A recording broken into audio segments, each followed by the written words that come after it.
In today's video, I'm going to teach you how to add a WhatsApp chat button in Squarespace. We'll be using Elfsight to generate the chat widget, and then we'll embed that code into your Squarespace site. This is a great way to make it easier for visitors to contact you directly through WhatsApp, especially if you want faster communication or a more personal support option on your website. To get started, open Elfsight and go to the My Apps area. Once you're there, click on Catalog so you can browse the available widgets. In the search bar, type "What" to quickly bring up the WhatsApp-related options, then click on WhatsApp Chat. Next, choose a template to start with.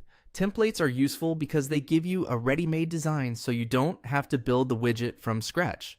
After selecting the one you want, click. Continue with this template to move into the setup. Now enter your WhatsApp number or link into the widget settings. This is the key part that connects the chat button to your WhatsApp account, so make sure the information is correct before moving on. Once that's done, click Published. Publishing makes the widget ready for installation and allows you to access the code you'll need for Squarespace. After publishing, go to the three-dot menu for your widget and select Embed Code. Then click Copy Code. This copies the installation snippet to your clipboard so you can place it into your website. Now switch over to Squarespace. Open the page or section where you want the chat button to appear and click Add Block. In the block search, type Embed, then choose the embed block from the results. Once the block is added, click the pencil icon to edit it. Inside the embed settings, select Code Snippet. Then click on Embed Data and paste in the code you copied from Elfsight.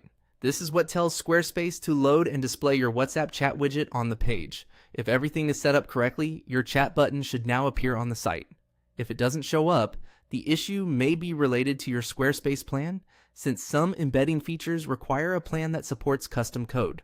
A quick tip here: after pasting the code, save your changes and preview the page to confirm the button is displaying properly. If needed, republish or refresh the page to see the update. And that's it. You've successfully added a WhatsApp chat button to your Squarespace website.